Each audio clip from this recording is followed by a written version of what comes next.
Assalamualaikum warahmatullahi wabarakatuh. Masih ada yang belum bergerak, kelihatan dari sini. Assalamualaikum warahmatullahi wabarakatuh. Astaghfirullahalazim. Astaghfirullahalazim allazi la ilaha illa huwal hayyul qayyum wa atubu ilaih. La ilaha illallah wahdahu la syarikalah, lahul mulku wa lahul hamdu yuhyi wa yumiitu wa ala kulli syai'in qadir. Wa la haula wa la quwwata illa billahil azim. Asyhadu an la ilaha illallah wahdahu la syarikalah wa asyhadu anna Muhammadan abduhu wa rasuluhu la nabiyya ba'dah. Allahumma shalli wa sallim ala Muhammad wa ala alihi wa sahbihi ajmain. Ma ba'du, fa ya ibadallah, ittaqullaha haqqa tuqatih wa la tamutunna illa wa antum muslimun. Wahai hamba Allah, bertakwalah kepada Allah dengan sebenar-benarnya takwa, dan janganlah sekali-kali engkau sampai mati. Jangan sampai kita mati kecuali dalam keadaan beriman, ya, dalam keadaan bersujud, sholat, tengah malam, tahajud, paling bagus ya impian kita. Ya, saya senang melihat adik-adik KKMB juga sudah di depan duduknya. Calon pengganti dokter, iya, kita harus di depan. Biasanya yang depan jadi orang. Amin ya. Selalu ya. Kenapa yang di depan jadi orang? Karena kalau dia kerja di kantor, mesti bosnya lihat. Tapi kalau dia tidak, jarang dia duduk di belakang, biasanya bosnya nggak lihat. Sehingga walaupun dia capek kerja, dia berprestasi, bosnya nggak lihat betapa hebatnya dia ya. Maka selalulah kita tampil ya. Nah, tadi bukan main ya, luar biasa dia ya. Ciptaan Allah itu ya. Ciptaan Allah luar biasa. Luar biasanya itu contohnya kita punya rambut di kepala, rambut di alis, rambut di kumis, rambut di jenggot ya. Bahkan rambut di kemaluan juga ada kalau sudah balik. Bayangkan semuanya memiliki sel yang sama. Ya. Sel rambut itu sama semua. Betul nggak? Sel rambut, sel alis mata, sel kumis itu sama dalam sistem. Coba itu Iksan dengarin sama dong. Rambut, alis, kumis, jenggot tuh sama sistem pembentukan rambut. Tapi anehnya rambut yang di atas Tuhan biarkan terus panjang, tapi rambut di alis dia berhenti. Apa yang menghentikan dia? Bayangkan kalau alis di rambut ini tumbuh terus. Bayangkan kalau seandainya di tempat-tempat yang tidak kita kehendaki, di kumis, di jenggot, atau di kemaluan lah ya. Kalau udah dewasa ya, itu kalau rambutnya begitu repot sekali ya. Kita bicara bahasa kedokteran ya, karena insya Allah semua mau jadi dokter ya, bisa dokter mesin, dokter mobil ya, dokter komputer dan sebagainya. Nah, banyak orang yang berharap ya, kalau saya lihat Adinda Wahyu ini, saya tahu dia berharap kembalinya khalifah. Betul nggak Adinda? Kalau bicara soal khalifah, kapan khalifah kembali gitu ya. Memang sebetulnya semuanya kembali kepada doa ya. Ada orang yang kepingin berdoa tapi nggak dikabul-kabulkan gitu. Suatu saat ada orang berdoa, ya Tuhan, aku kepingin dapat jodoh. Ada nggak? Siapa yang belum punya jodoh? Udah punya jodoh belum? Belum ya? Belum semua ya? Ya belum semua. Dia berdoa, Tuhan berilah aku jodoh. Ya laki-laki nih ceritanya. Habis itu dia sholat, berdoa. Sudah capek, dia kemudian setelah berdoa dia pakai baju rapi dong, supaya kalau dia jalan keluar ada yang melirik lah. Ya. Dia pakai dasi, dia pakai minyak wangi kan, jalan keluar. Begitu sampai di luar, tiba-tiba bukan gadis yang muncul, ada anjing galak. Ada anjing galak. Dia dikejar ya, lari dia. Lari, dasinya berantakan, bajunya berantakan ya. Minyak wanginya udah nggak jelas karena udah jatuh, dia masuk lumpur, digigit pula lagi. Tersedih dia sedih. Oh Tuhan, katanya, kenapa saya minta jodoh dikasih anjing katanya ya. Kenapa kok saya minta jodoh dikasih anjing? Saya minta cewek cakep kok malah digigit anjing. Tapi Tuhan kan punya rahasia. Tuhan punya rahasia. Dia sedih, kesel dia. Akhirnya dibawa ke kemana? Karena digigit anjing, dibawa kemana? Ke rumah sakit. Di rumah sakit ada apa? Ada suster yang cantik. Tahu-tahu nyantol sama perawat yang cantik. Jadi akhirnya kawin sama perawat ya. Jadi cara Tuhan mengabulkan doa, cara Tuhan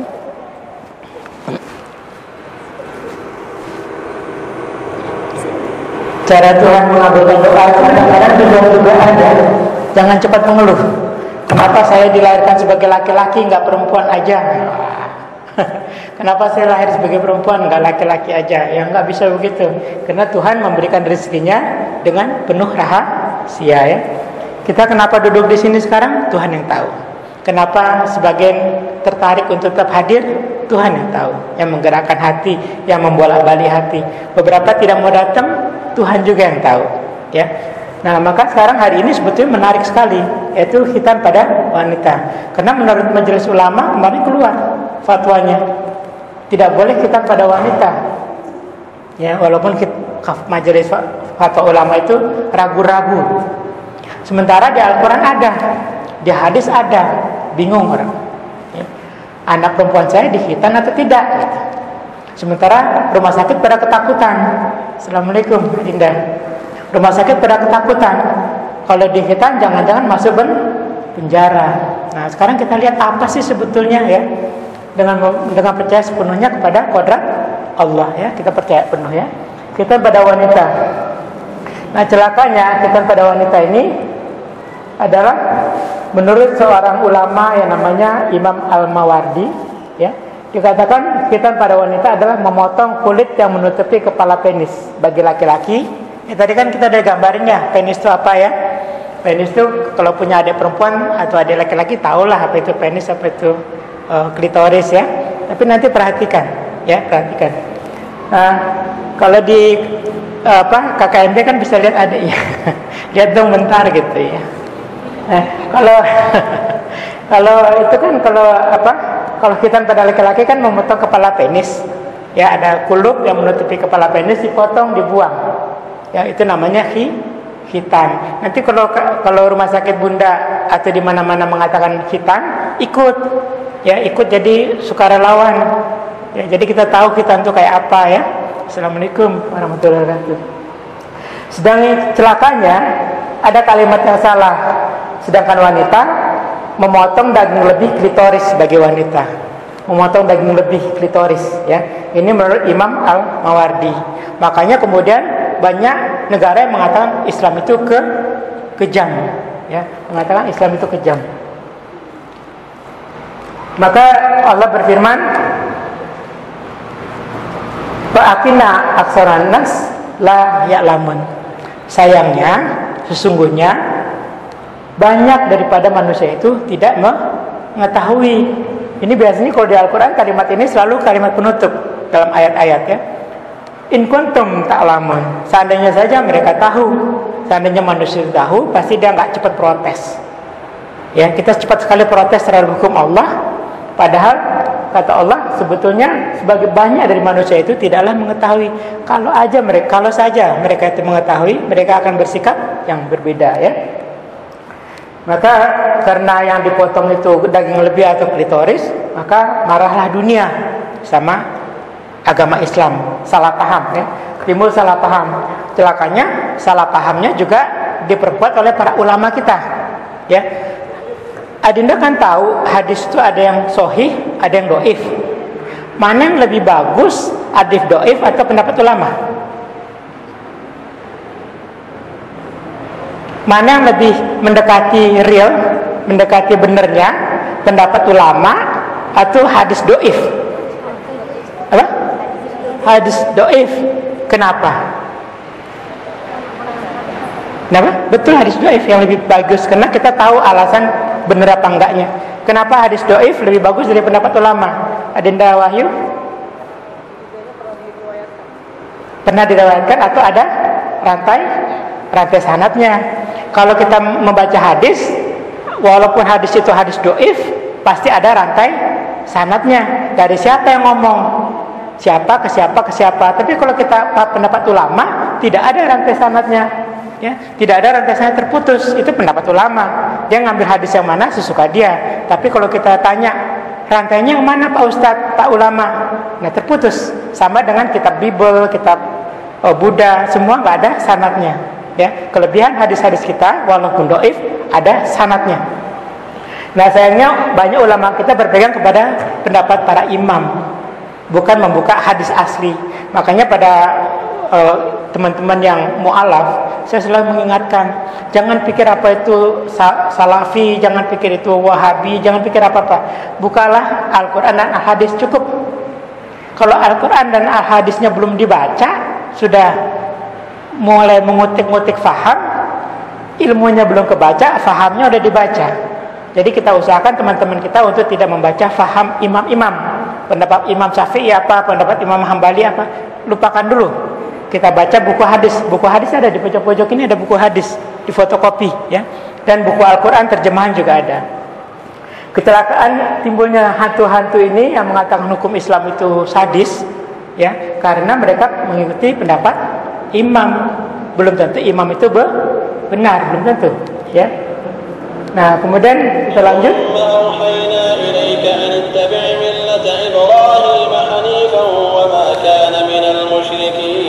Ada satu keanehan antara Islam dengan Nasrani atau Yahudi. Nasrani atau Yahudi di kitab Talmud, Taurat dan Bibelnya penuh dengan perintah sunat, penuh. Banyak sekali perintah sunat di Bibel orang Kristen maupun di Talmud di Taurat orang Yahudi. Sedang di Al-Quran hampir tidak ada. Al-Quran hanya mengatakan, kemudian kami wahyukan kepadamu Muhammad, ikutilah agama Ibrahim seorang yang hanif, dan dia bukanlah termasuk orang-orang yang mempersekutukan Allah. Kalau coba cari di Al-Quran ada nggak perintah sunat? Nggak ketemu. Tapi suruh contoh Ibrahim. Nah, apa yang dilakukan Ibrahim? Kita buka kepustakaannya dulu ya, sebelum kita membahas, kita buka kepustakaannya. Ini adalah perintah kepada Ibrahim.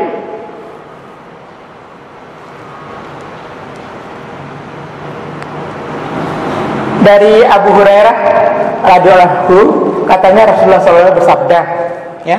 Nah, ini hadis. Nabi Ibrahim alaihissalam berkhitan ketika berusia 80 tahun dengan menggunakan kampak, ya. Nanti siapa yang belum disunat, kita kampak aja, ya. Zaman dulu kenapa pakai kampak? Mungkin waktu itu orangnya besar-besar. Ibrahim itu besar. Buktinya Ibrahim besar itu makam Ibrahim, tempat berdirinya Ibrahim terhadap Ka'bah itu jauh sekali. Padahal Ibrahim mendirikan Ka'bah, makam Ibrahim ke Ka'bah itu jauh. Berarti Ibrahim sangat besar. Jadi besar pula lah organ-organnya. Berarti bisa pakai kampak. Siapa yang masih mau pakai kampak disunat? Kita nggak perlu pakai kampak lagi, tapi langsung ke dokter, ya. Nah, inilah hanya hukum sunat pada agama Islam, yaitu menurut hadis, bukan menurut Al-Quran. Tapi Al-Quran mengatakan ikutilah Ibrahim yang hanif, ya. Kemudian nanti boleh coba-coba ya, kita sama-sama mencari ada nggak di Al-Quran perintah sunat. Anehnya di antara ketiga agama, Yahudi, Nasrani, Islam, yang paling banyak perintah sunatnya di Nasrani dan Yahudi, di Islam sedikit, malah kita yang patuh, mereka tidak patuh, ya. Itulah kehebatan orang Islam.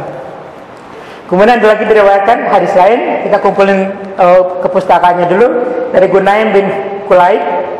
Katanya kakeknya datang kepada Rasulullah dan berkata, aku telah masuk Islam. Lalu Rasulullah SAW bersabda, buanglah darimu rambut kekufuran dan berkhitanlah. Jadi ternyata bukan khitan aja, bukan potong kulup aja, tapi juga motong rambut kemaluan. Jadi bayangkan seakan-akan berkhitan sama memotong rambut kemaluan sama derajatnya, seakan-akan, ya. Tapi kan hadis nggak cuma satu, ya, kita kumpulkan, ya. Kemudian definisi khitan yang lain, Rasulullah SAW menyuruh seseorang masuk Islam untuk berkhitan. Kalau ini sanadnya banyak sekali. Ini bahwa Rasulullah menyuruh seorang yang masuk Islam untuk berkhitan. Dari Abu Daud, riwayat Ahmad, Baihaqi, semua menceritakan sanadnya banyak. Ada dari sanad dari sini rantai-rantainya banyak, ketemu di satu titik, semuanya memerintahkan setiap orang laki-laki, orang yang masuk Islam haruslah khitan, ya. Kemudian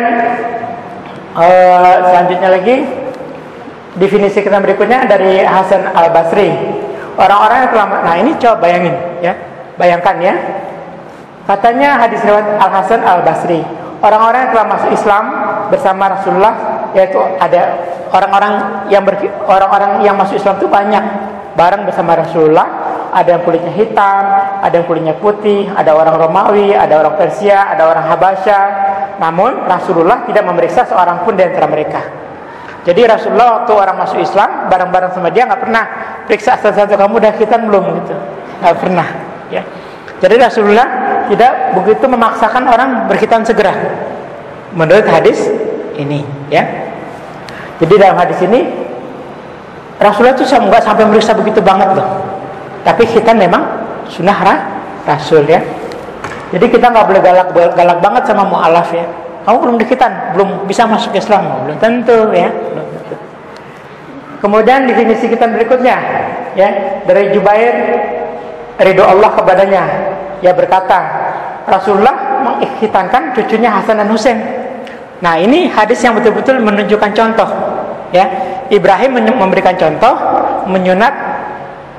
Ibrahim waktu itu diperintahkan oleh Allah waktu Siti Sarah diberi anak, turunlah perintah Tuhan kepada Ibrahim agar menyunatkan anaknya Ishak yang masih 8 tahun dan semua bayi yang berumur 8 hari dan semua bayi yang berumur 8 hari, dan waktu itu Ismail berumur 14 tahun, ya. Nah itu ada di kitab Bible dan Taurat Musa, ya. Nah tetapi Rasulullah mencontohkan, dia betul-betul mengkhitankan cucunya Hasan dan Husain pada hari ke-7, hari akikah. Jadi akikah itu dilakukan pada hari ke-7. Apa akikah itu? Kalau anak laki-laki dipotong kambing 2, kalau perempuan dipotong kambing 1. Hukumnya apa? Sunnah bagi yang mampu. Tapi namanya akikah bukan hanya potong kambing.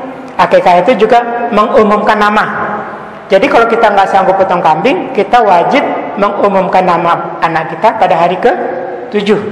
Kita disunatkan, bukan wajib, disunatkan memberi manis-manisan pada bibir, pada langit-langit, dan mengumumkan nama. Kemudian menggunting rambut sampai bergundul, rambutnya ditimbang dan ganti dengan emas atau perak, ya. Contohnya yang digundul itu Iksan, Akmal, atau gondrong juga, ya.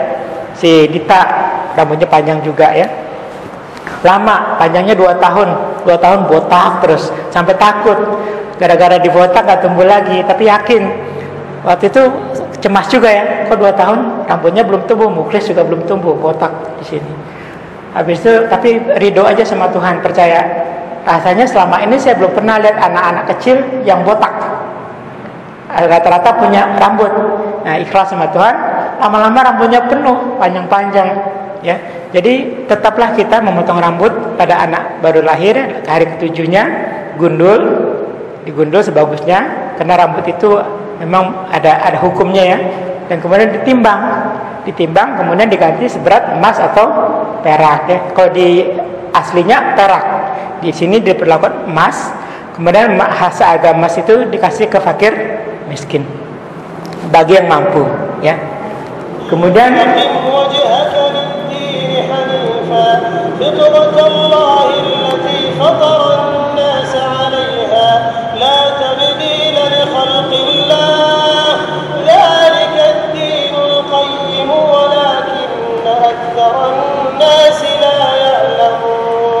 nah, kemudian kalau kita bongkar-bongkar Al-Quran tentang khitan, baru ketemu tadi satu, ikutilah Ibrahim yang hanif. Satu lagi katanya, maka hadapanlah wajahmu dengan lurus kepada agama Allah, tetaplah atas fitrah Allah yang telah menciptakan manusia menurut fitrah itu. Tidak ada perubahan pada fitrah Allah. Tidak ada perubahan pada fitrah Allah. Fitrah Allah tetap untuk selama-lamanya, ya. Agama yang lurus, tetapi kebanyakan manusia tidak mengetahui, ya. Inna aksarnas la ya'lamun. Kemudian jadi katanya orang itu harus mengikuti fitrah, ya. Sekarang apa fitrah manusia? Ya, apa sih fitrah manusia?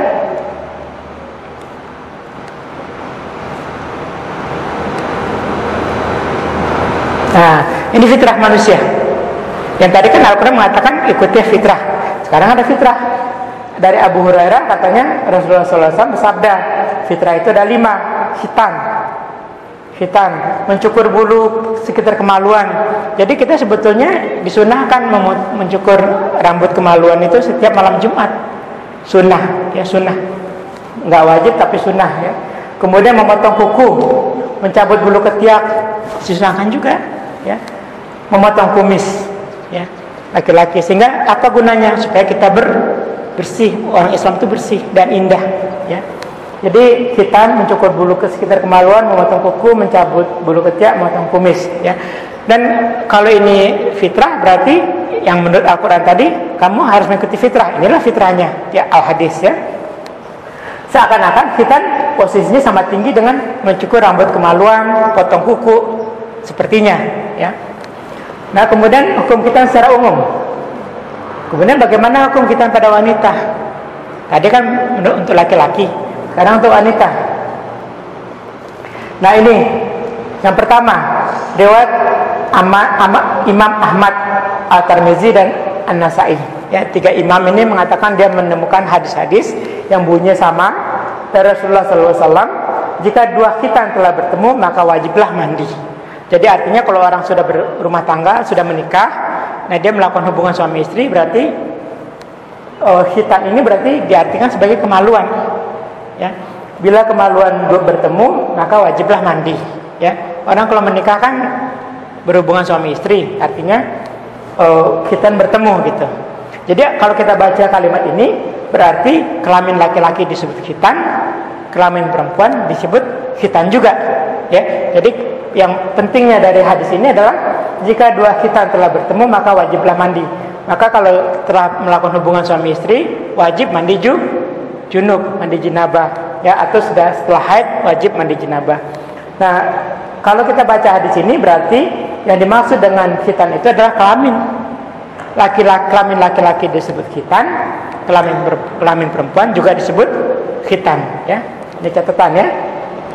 Catatan lain dari riwayat Baihaqi dari Ibnu Abbas ridho Allah kepadanya, katanya Rasulullah SAW bersabda, khitan itu disunahkan, sunnah hukumnya katanya, bagi kaum laki-laki dan dimuliakan bagi kaum wanita ya. Makramah bagi Nasa'i ya. Buat wanita itu kemuliaan, buat laki-laki itu sunnah ya. Itu menurut Baihaqi. Kita catat ya, kita catat lagi. Sunnah, hukum definisi khitan bagi laki-laki itu menurut Baihaqi adalah sunnah bagi laki-laki dan mulia bagi perempuan ya. Kemudian hadis lain lagi ya, kita kumpulkan ya. Kita kumpulkan ke pustakaannya. Definisi kita berikutnya untuk wanita. Nah ini yang paling penting. Inilah yang sering membuat terjadi perdebatan ulama tentang khitan pada wanita.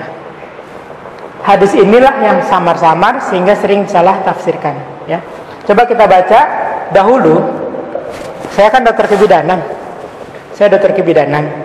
Jadi kalau seandainya saya melahirkan anak bayi perempuan, biasanya bayi perempuan saya dikhitan oleh bidan, dipasang anting-anting, dikhitan oleh bidannya. Saya ingat sebelum saya menemukan hadis ini, saya selalu khawatir sehingga saya mendekati si bidan. Bidan, hati-hati, jangan kena klitoris. Hati-hati jangan kena klitoris. Apa itu klitoris? Gambar tadi, film tadi. Nanti kita ulang lagi ya.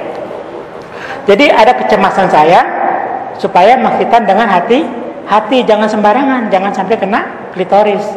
Jadi dia mengkhitan, saya cemas. Apa yang dilakukan Rasulullah? Ternyata waktu saya temukan, Rasulullah merasakan hal yang sama seperti yang saya rasakan sebelum saya menemukan hadis Rasulullah. Ya, jadi ini ilmu dokter yang Rasulullah sampaikan, ini ilmu seorang dokter.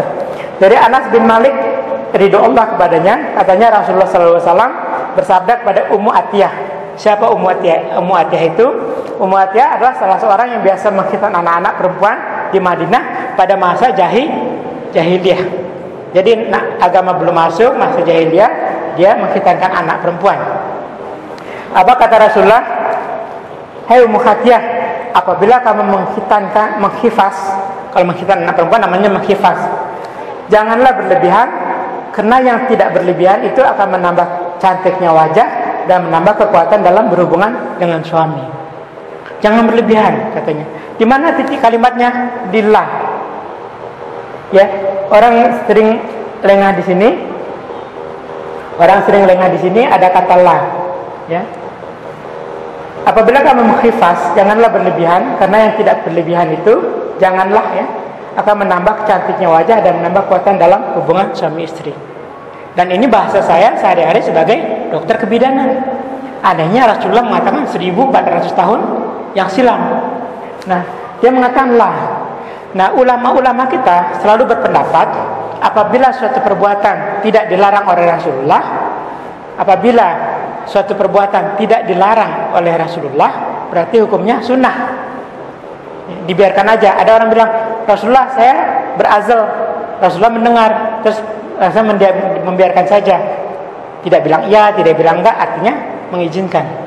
Ya, kemudian banyak ulama menganggap ini Rasulullah mengizinkan anak wanita untuk dikhitan.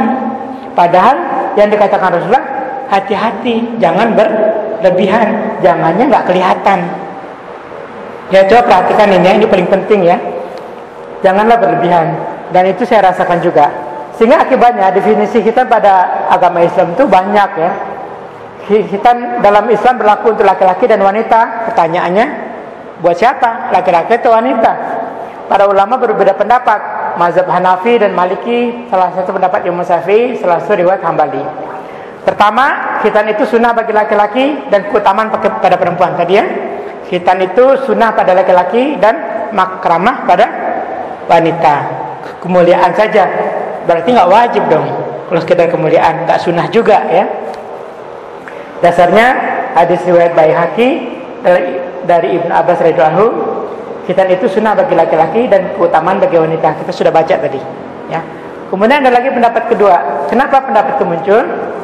Pendapat itu muncul karena diperkuat lagi oleh Sahih Bukhari dari Abu Hurairah bersabda Rasulullah, ada 5 perkara yang termasuk fitrah: khitan, mencukur rambut kemaluan, mencukur bulu ketiak, memotong merapikan kuku, dan memotong merapikan jenggot kumis.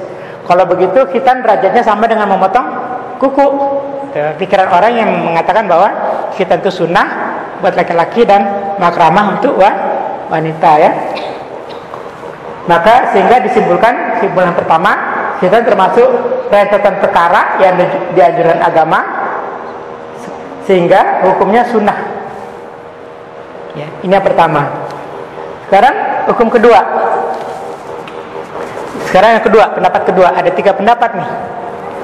Mazhab Syafi'i dan Hambali dan Sahnun dari ulama Malikiyah, ulama Imam Maliki, khitan itu wajib pada laki-laki dan wajib pada perempuan. Kalau Maliki bilang laki-laki wajib sunat khitan, wanita juga wajib khitan ya. Kenapa begitu? Karena dalam surah An-Nahl tertulis, kemudian aku wahyukan pada Muhammad agar mengikuti ajaran Ibrahim ya, dari Bukhari. Yang Ibrahim melakukan khitan pada usia 80 tahun dengan menggunakan kampak. Kemudian apabila 2 jenis khitan bertemu, maka telah diwajibkan mandi. Artinya bahwa laki-laki wajib dikhitan, perempuan wajib dikhitan. Karena kelamin laki-laki disebut khitan, perempuan wanita juga disebut khitan. Masalahnya khitan itu apa dulu gitu ya. Maka kesimpulannya, khitan wajib pada laki-laki dan wajib pada perempuan. Yang tadi sunnah pada laki-laki, makramah pada wanita, kemuliaan. Sedang ini dua-duanya sunnah wajib. Sekarang yang terakhir, yang dari Baihaqi, pendapat ketiga oleh Ibnu Qudamah dalam kitabnya Al-Mughni ya. Khitan itu hukumnya wajib bagi laki-laki dan sunnah bagi wanita ya. Ini yang sekarang lebih dipakai. Dasarnya apa? Dasarnya yang tadi masih kita pakai hadis tadi. Hanya ada satu hadis yang secara khusus menerangkan masalah khitan pada wanita. Masalahnya kenapa begini? Karena hanya ada satu hadis yang bicara masalah khitan pada wanita. Jadi kalau bongkar-bongkar Al-Quran dan hadis, susah menemukan hadis pada wanita. Kecuali 2 tadi. Apabila dua khitan bertemu wajiblah mandi. Berarti kelamin wanita disebut khitan. Berarti wanita wajib berkhitan, gitu kan? Yang kedua, waktu Rasulullah bertemu dengan Ummu Atiyah yang biasa mengkhitan anak perempuan, Rasulullah berkata, Ummu Kalimah, Ummu Atiyah, apabila kamu menghifaz, janganlah berlebihan, karena yang tidak berlebihan itu akan menambah cantiknya wajah dan menambah kekuatan dalam berhubungan dengan suami istri. Bayangkan dong, kenapa khitan yang salah bikin wanita menjadi murung wajahnya, hilang kecantikannya, dan hilang kemampuannya dalam berhubungan suami istri. Ya, aneh kan? Aneh. Khitan yang salah bisa membuat wanita sangat menderita. Khitan yang salah bisa membuat wanita sangat menderita. Itu kenapa orang Barat mengatakan Islam menyuruh wanita dikhitan. Berarti Islam itu kejam betul, gitu ya. Dasarnya karena salah memahami. Nah, sekarang kita lihat ada 3 pendapat kan tadi. 3 pendapat. Yang pendapat yang menakutkan ini menurut Syekh Isam Ibnu Tasmiyah, mengkhitan wanita adalah dengan memotong daging lebih di bagian atas farjinya yang bentuknya seperti jenggir ayam jantan. Kalau seperti ini ya jelas ini maksudnya klitoris ya, ingat namanya klitoris. Nanti kita lihat film klitoris ya.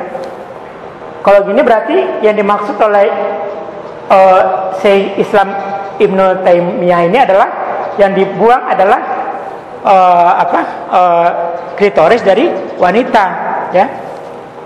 Makanya dan ulama yang tadi, ulama fikih mazhab Syafi'i memotong kulit menutup kepala penis bagi laki-laki dan memotong daging lebih klitoris pada wanita. Sehingga wanita menjadi marah. Wanita menjadi marah ya. Marah dia. Kenapa klitoris dibuang? Ya. Masalahnya kenapa klitoris dibuang ya? Sekarang kita lihat apa sih klitoris. Tadi filmnya sudah diputar, kita ulang lagi ya. Coba klik di sini. Mudah-mudahan masih bisa. Tolong dong siapa yang bisa? Akmal, pindahkan ke sini. Ini diklik. Ya. Klik ini oke. Oh, cannot open ya. Kalau cannot open, buka dari bawah. Ini kecilin dulu. Oke. Ketiin. Nah, buka ini. Buka ini ya, ini. Nah, kita lihat ya sekarang ya pembentukan manusia. Kita masih ada waktu 20 menit ya, cukup banyak ya. Ini klik. Ini ada janin dibentuk ya. Janin namanya juga alaqah.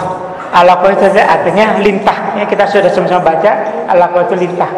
Dalam bahasa kalau kita terjemahkan di Google, kita taruh lintah, isinya jawabannya alaqah. Itu terjemahan Google.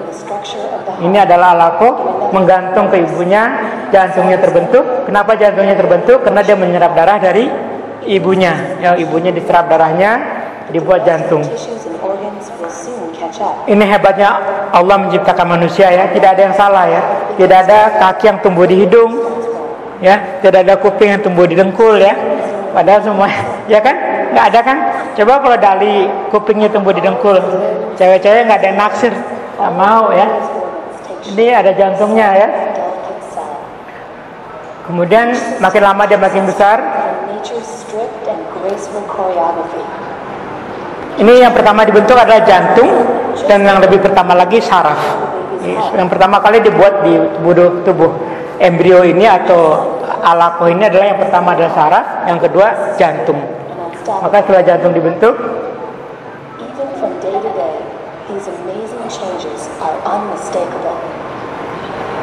kan mau jadi dokter kan?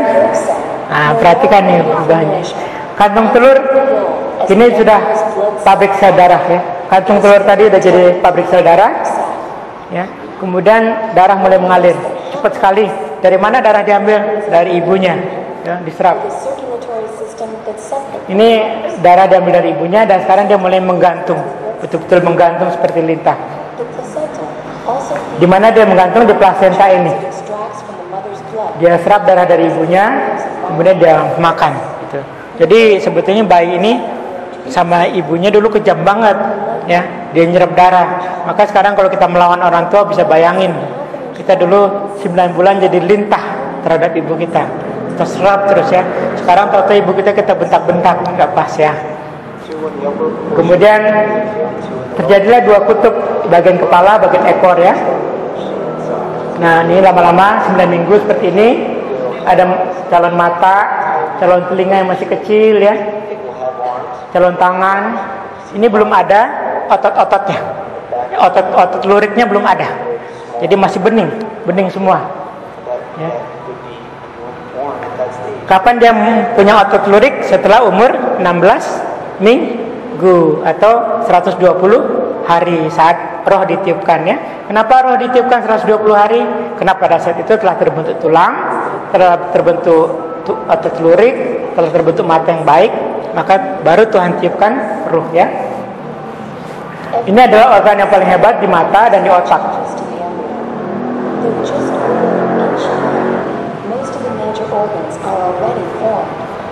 Ini hidung udah tahu ya. Ini mulutnya. Ini mulutnya Akmal, agak doer sedikit. Apa yang ada di mata? Mata ini betul-betul suatu komputer yang orang belum sanggup bikin. Ya, dia menerima sinar, ada yang warna hitam putih, ada juga yang bentuknya prisma bikin warna. Sehingga kalau ada kesalahan di sini, orangnya jadi buta apa? Buta warna ya. Jadi buta warna kalau ada kesalahan sedikit saja. Kalau ada kesalahan pembentukan manusia sedikit saja, berantakan. Padahal tempatnya kecil banget. Kalau tadi ada kesalahan di retina yang kecil tadi, orang jadi buta warna. Ya, ini pembentukan otak paling cepat otak dibikin.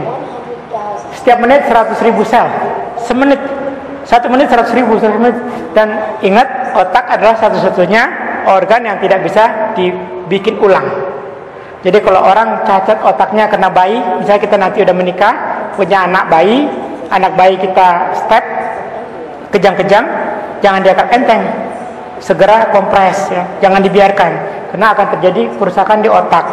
Padahal kalau kerusakan di otak itu tidak bisa diperbaiki. Otak dibikin cuma sekali ya. Kerusakan di otak pada orang yang anak kecil suka kejang-kejang adalah penyakit ayan. Ya besarnya dia sakit ayan.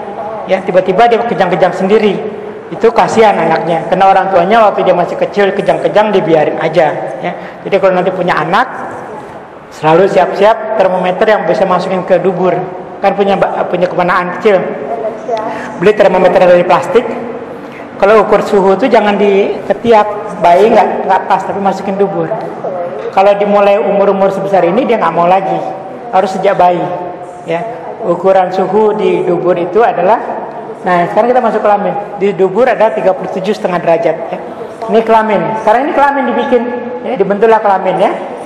Coba kita mundurin dikit sini, Akmal, balikin sini. Di sini, enggak ini. Nah, pindah sini. Nah, udah. Nah, ini kan paha ya, jalanin. Ini paha menurut USG. Nah, dan di antara paha ini ada kelamin. Ya. Ada kelamin yang nanti jadi laki-laki apa jadi perempuan. Ya. Nah, ada tonjolan kecil. Nah, tonjolannya seperti ini aja. Ini bakal jadi laki-laki apa jadi perempuan, ya. Sekarang kita lihat, perhatikan nih. Ini sekarang dia mau jadi laki-laki. Kalau dia mau jadi laki-laki, dia menjadi besar. Makin lama makin besar, yang disebut penis, ya. Penis besar, makin besar. Sedang bagaimana kalau dia perempuan? Kalau perempuan bukan dia mengecil, tapi dia tidak membesar. Sehingga waktu badan bayi membesar, dia kelihatannya mengecil. Apa jadinya? Jadi seperti ini. Jadi klitoris. Artinya apa? Berhentikan dulu, Akmal. Berhentikan. Artinya apa? Klitoris sama dengan penis. Penis laki-laki sama dengan klitoris. Saya pernah dengar acara Mama Dede. Kata Mama Dede, wanita harus dibuang klitorisnya. Saya nonton, agak ngeri juga dengarnya ya. Itu kenapa ulama harus diskusi sama dokter. Ya, kalau ulama harus diskusi sama insinyur sama apa ya. Jadi bicaranya harus hati-hati. Mama Dede bilang, kalau kenapa wanita harus dibuang klitorisnya? Karena kalau dia nggak dipotong klitorisnya, dia jadi liar, dia jadi nakal gitu. Jadi wanita yang nakal, liar, harusnya klitorisnya dibuang katanya. Sekarang bayangkan kalau kita punya anak laki-laki, nakal dan liar, kita tangkap anaknya, kita potong penisnya, boleh nggak? Kejam ya, kejam. karena orang nggak ngerti klitoris asalnya sama-sama penis, maka orang bisa bilang begitu. Karena klitoris kelihatannya kecil, penis kelihatannya besar, kemudian orang berpikir, klitoris nggak apa-apa dibuang. Jadi kalau anak nakal, supaya dia tidak menjadi nakal besarnya, buang aja klitorisnya. Tapi karena klitoris itu sifatnya sama dengan penis, dia dibutuhkan saat hubungan suami istri. Tanpa penis mana ada hubungan suami istri, kita nggak jadilah kita. Misalnya si Dali, si Wahyu semua dipotong penisnya, nggak ada, kita berhenti keturunan, ya nggak ada keturunannya. Begitu juga, tapi wanita nggak. Wanita kalau dibuang klitorisnya, dia tetap bisa memberi keturunan, tapi kenikmatan seksualnya hilang. Tentu saja kalau kenikmatan seksual hilang, dia nggak cerah wajahnya. Persis seperti hadis Nabi. Hebat nggak hadis tadi? Apabila kamu buang, maka hilang kecerahannya dan hilang kecantikannya dan hilang kekuatan seksualnya. Hilang kekuatan seksualnya. Bagaimana Nabi tahu? 1400 tahun yang lalu Nabi bisa tahu klitoris itu adalah untuk hubungan seksual gitu. Ya. Saya rasa ya jangan lagi. Ya. Enggak apa-apa, udah dewasa semua kan ya. Paling kurang SMP sudah pantas tahu ya. Nah, ini kalau dia jadi laki-laki seperti ini, dia jadi penis ya. Tapi kalau dia jadi perempuan, dia jadi klitoris. Asalnya sama ya. Kalau dia jadi perempuan, dia tidak mengecil tapi dia tidak membesar gitu ya. Ini kondisi ini harus dipahami betul. Anak ini makin gede sedang bibit ini tidak membesar sehingga lama-lama terlihat kecil aja di sini. Ya, inilah yang dibuang, yang tidak boleh dibuang. Kalau sunat tidak boleh dibuang, ya kan? Kalau sunat klitoris tidak boleh dibuang, ya. Nah, sebetulnya apa? Coba berdirikan lagi, beri tangan, stop. Ya, bagus ya. Nah, sebetulnya di sini ada selaput tipis. Ini kan klitoris, ya. Di sini ada selaput tipis yang sama-sama penutup kelamin laki-laki, apa namanya? Yang dibuang kulup laki-laki, ya. Sebetulnya yang harus dibuang yang tipis ini, tapi kan susah sekali. Kulup itu cuman selaput tipis sekali, ya. Jadi nggak mungkin kita terus jalankan. Nah, begitu pentingnya klitoris ini, maka apabila ada ulama mengatakan klitoris boleh dibuang, itu salah besar ya, kejam, memang kejam. Makanya orang udah habis rupanya ya, terus matikan ini. Kembali ke slide tadi. Ya, kembali ke slide. Di bawah sini udah sampai yang wanita marah tadi. Mana wanita marah? Ini wanita marah di sini. Ah, ini wanita marah. Bukan ini, matikan dulu. Oke aja. Ada explore aja. Oke aja. Ya, tekan close. Nggak mau. Nah, ini tekan.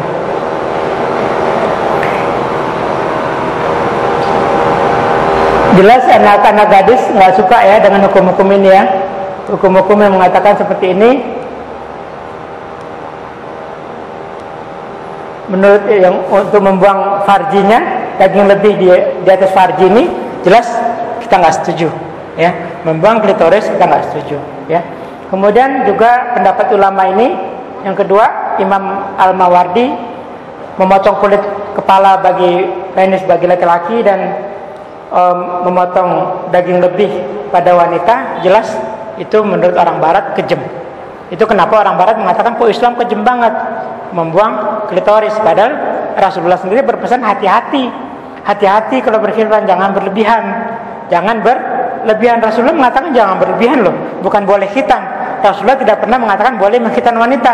Rasulullah mengatakan kalau mengkhitan wanita hati-hati, jangan berlebihan, hati-hati. Sama seperti yang saya lakukan sebagai dokter 1400 tahun setelah Rasulullah tidak ada, ya. Nah, sekarang bagaimana dong kalau begitu? Ya. Kalau gitu gimana? Kan begini katanya tadi, ada Allah ya. Dari Anas, tadi Ummu Atiyah, salah seorang yang biasa menghitan anak perempuan di Madinah, apabila kamu hifaz, janganlah berlebihan, karena yang tidak berlebihan itu akan menambah cantiknya wajah dan membawa kekuatan dalam hubungan suami istri. Bisa dikecilin suaranya. Nggak bisa. Ya nggak bisa, nggak apa-apa. Nah, kemudian bagaimana harusnya? Harusnya menghitan itu selaput kecil ini dipotong. Susah banget ya. Nah, kemudian bagaimana? Kalau gitu kesimpulannya pertama, khitan pada laki-laki hukumnya wajib. Setuju ya? Ibrahim disunat, berarti kita harus sunat. Ibrahim menyuruh semua disunat, berarti sunat. Nabi Muhammad mengkhitankan Hasan dan Husain, berarti hukumnya kita wajib dong. Rasulullah mencontohkan secara jelas. Cuma contoh pada wanita tidak ada. Ibrahim tidak mencontohkan pada wanita, Rasulullah Muhammad SAW juga tidak mencontohkan pada wanita. Dia tidak mencontohkan bagaimana dia menghifaz si Fatimah. Tidak ada. Cari hadisnya tidak ketemu. Ya, saya belum ketemu. Adinda Wahyu ketemu nggak? Adinda Wahyu lagi ngelamun. Ada nggak yang ketemu? Nggak ya. Jadi bagaimana kalau begitu? Kalau gitu, khitan pada wanita adalah makramah, kemuliaan. Atau boleh juga sunnah pada syarat apabila ada ahli. Syarat apabila ada ahli. Kenapa masih syarat juga kalau ada ahlinya boleh ya? Ada orang berilmu. Siapa yang berilmu itu ya dokter, bidan-bidan yang berpengalaman ya. Kenapa syaratnya ada orang berilmu di sini? Karena bila tidak terdapat seorang ahli, hukumnya menjadi mubah ya. Misalnya sekarang kita punya anak perempuan, kita minta dikhitan, tapi kita khawatir bidannya nggak tahu bahwa nggak boleh kena klitoris. Kita khawatir nih, kita punya anak perempuan, kita bawa ke bidan, khawatir kita bidannya nggak diajari dokternya, nggak semua bidan diajari dokter, ya. Bahwa kalau khitan nggak boleh kena klitoris. Nah, hukumnya menjadi mubah karena nggak ada ahlinya. Bila akan dikerjakan juga cukup sekedar memenuhi syarat sunnah khata atau khatana. Apa yang disebut khata atau khatana? Khatana adalah sayap artinya. Ya, khatana itu artinya sayap. Yaitu dengan membuat sedikit luka kecil di tempat yang aman tanpa membuang apa-apa sedikit pun ya.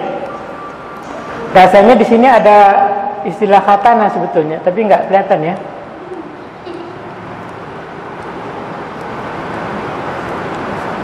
Oke, saya rasa segitu aja ilmunya ya. Artinya kalau laki-laki yang penting karena ada hadis mengatakan apabila dua khitan bertemu, artinya baik laki-laki maupun perempuan harus dikhitan. Apa arti khitan? Khitan dalam bahasa Arab artinya sayat. Sayat atau potong, tapi lebih tepat sayat. Berarti kalau gitu cukup memenuhi hadisnya dengan disayat saja. Maka biasanya kita melakukan sayatnya bukan di sini, tapi cukup jauh-jauh di sini, ya, jauh dari kalau ini kan bayi, ya, jauh dari daerah klitoris, ya. Kita beri sayatan kecil. Makanya kalau kita punya anak perempuan, biasanya ibu-ibu itu tetap ingin dikhitan. Kenapa tetap ingin dikhitan? Karena ada hadisnya. Apabila dua khitan bertemu, harus mandi, berarti kelamin wanita khitan. Maka ibu-ibu tetap ingin dikhitan. Maka kalau khitan seni sama bidannya, kalau bidannya nggak ahli, cukup membuat syarat khatana. Khatana artinya sayat. Jadi sayat saja. Tapi kan dia di dalam hadis itu tidak ditentukan sayat yang mana. Nggak ada hadis yang menunjukkan sayat yang mana. Jadi kita boleh syariat saja, saya di tempat-tempat yang aman tanpa membuang satu apapun. Ya. Saya rasa cuma demikian ya masalah khitan pada wanita. Tapi saya rasa cukup penting. Karena banyak pendapat-pendapat yang berbeda dan kita kadang-kadang bingung ya mau pilih yang mana. Demikian yang dapat saya sampaikan, mudah-mudahan bermanfaat ya. Kalau ada kesalahan datangi dari saya, kalau ada kebenaran datangi dari Allah Subhanahu Wa Taala. Dan mohon maaf saya menggunakan bahasa-bahasa yang langsung ya, bahasa medis, bahasa Al-Quran kan bahasa Al-Quran tadi ya tentang khitan ya. Wabillahi taufiq wal hidayah. Wassalamualaikum warahmatullahi wabarakatuh.